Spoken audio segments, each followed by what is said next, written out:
This video is made for those of you who are thinking about teaching English in China for the first time. Warning: teaching in China is not for everyone. I am an English teacher who spent some years living in China, and I'm making this video based on my own personal observations and experience. If you haven't been to China before, these are the things you must consider before you come. Teaching jobs. The English teaching jobs are not meant to be a lifelong career. You are not in a professional environment. You are seen as a short-term worker. If you expect to go to China and have the same responsibilities of a real teacher like you would back home, you might want to reconsider your plans. The workload isn't the same as a Chinese teacher, and you are not under the same scope. Most jobs available to you are those where you are nothing more than a clown, chanting words and sentences with students as well as playing games with them. Your job is simply just to make English fun. I will talk more about this in a future video. Understanding national pride. On a positive note, you will make friends among locals, and some people do establish long-term friendships. If you are open-minded and if you can relate to people easily, you'll likely meet some great people and you'll have a really great time. However, it's very crucial that you accept a few things right here and now. Listen carefully. No matter how long you stay, you will always be an outsider to them. You will never be able to call China your home. Even if you had permanent residence, people would still see you as an outsider, and therefore many people who you are associated with will keep you at arm's length. This is especially true if you live in a small remote town with no foreigners at all. Do not seek acceptance and immersing into society on the same level of a local. It's not going to happen. On one hand, there are those who are very welcoming towards foreigners, and on the other hand, there are people who are highly overly nationalistic and poorly educated. Overly nationalistic people love being Chinese and everything about being Chinese. Their pride comes with a superiority complex. You may establish some friendships, but there are also those who will keep you at arm's length, take you to dinner once in a while, and they will drop you later out of their national pride. When that happens, that's when you remind yourself you are not really part of their society. I met Westerners who came to China and found themselves disappointed because they never knew these facts before they came. So before you come here, remember that you will have some great times, but as an outsider who doesn't truly belong, you will face some social segregation. One very important thing. What I'm about to talk about here is something most videos and online blogs about teaching abroad will never tell you about. If a local person causes you grief, other local men nearby will blindly support him. If you are in a shouting argument with a local, others will come out of nowhere and they will stand by him and face you like an album cover. If you get into a fist fight with someone, others will come out of nowhere and they will swarm you from all angles. They automatically assume the fault is yours. Even if you try to rationalize with others and explain the situation, many of them simply will not listen. Fortunately, the more educated locals, like this guy here, are more educated than that. However, two of my friends fell victim to a mass attack, and one foreigner got put into a wheelchair for defending himself against a wallet thief. Being a foreigner, you will be subjected to discrimination. An example, a foreigner once spat on a Chinese woman who hit his car with her e-bike. Angry crowd formed and vandalized the car. If he was at least Chinese, nobody else would have cared.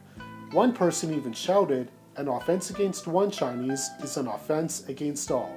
If you are tolerant towards that, China's going to be okay for you. But if statements like that make you feel discriminated against and overall you are sensitive, it's best if you stay home. Before you come, just remember that it is their country, and one of the roots of their overall pride is to show their strength. Now let's talk about legal rights. If you are connected to a good school with respectful and professional management, you should be okay. But the thing to consider is the fact that you do not have any legal rights. Some schools will respect and they will treat you good, and others have their downsides and broken promises, yet somehow you survive. Then there are those who have no respect and they abuse foreigners. They will neglect your salary, last-minute notices on schedule changes, and some of them will even provide you with a really bad apartment and other bad conditions. There is no legal firm or union whatsoever to stand up for you. If you are in a contract dispute with your school and if you try to take it to court, the law is going to side against you even when you're right. The reason for this is because you are simply a guest in their country. Now let's talk about switching jobs and your visa status.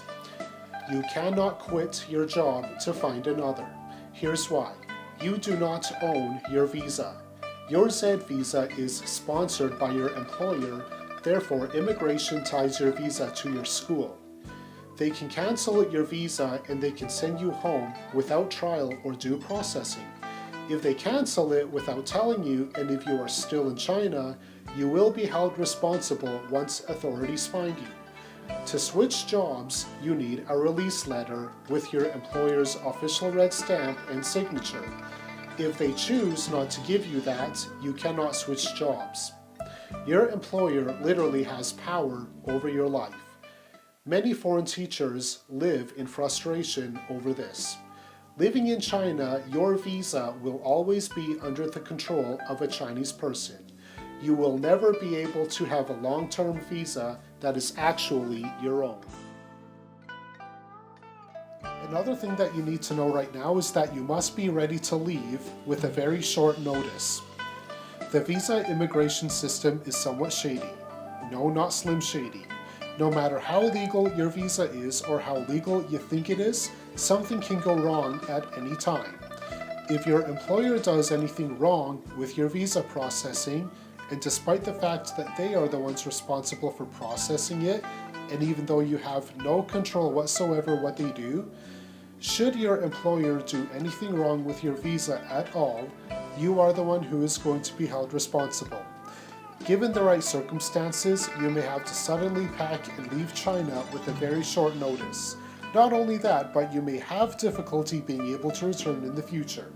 I would like to mention that many foreigners have came to see China as their second home, and I'm going to give you a warning right now. Do not adopt that idea, because once you are emotionally connected to the country like it's your home, you could be in for a rude awakening once you end up in the right circumstances.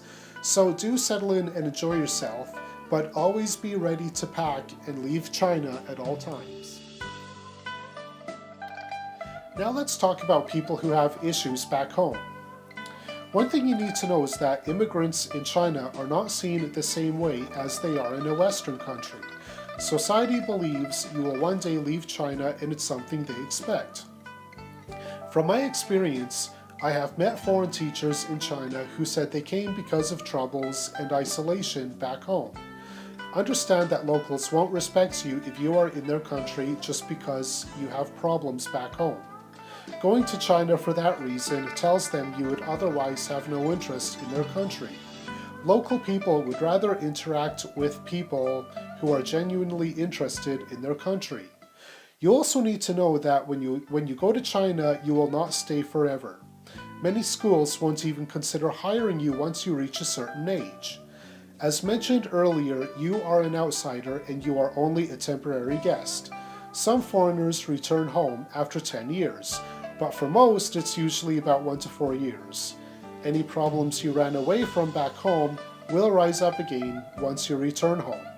Solve any unsolved issues you got back home if you have any, because if you don't, China will only give you temporary relief. Depending on the circumstances, you may have to go back home much sooner than you expected, and that could be tomorrow. Now let's talk about the news media and how it concerns you. When a foreigner commits a crime, it's going to make news everywhere. As a foreigner, the spotlight is always on you, no matter how small the crime is, even if you are just simply misbehaving in public, or even if it's something locals always do. If a foreigner steps his foot off course, no matter how trivial, every media outlet will cover it. Every newspaper in the country will print it, and you will become the top story talked about on their social media. Here's an interesting topic. I'm too sexy for my shirt. This is for the men. No, not you. Universal principles apply. It depends on what you bring to the table compared to what the other guy brings and what the girl is looking for in a person. If you are a very respectful person, you are likely to meet a nice girl. Some foreigners have gotten married in China, but that doesn't mean girls will line up to date you once you arrive. It's pretty much the same anywhere else in the world. But do understand that Westerners are often stereotyped as playboys, and for that reason alone, it can take a little more time for some of us. Local females in more internationalized cities are more open to the idea of being with a foreigner. It depends on the person. Please note that if you are going to China to find a soulmate, you should be in a more internationalized city. Remember that some Chinese online dating sites will not allow foreigners to use them, and some females do get harassed by locals if they are seen with a foreigner. But finding a significant other can still be done, and I will talk more about this another time.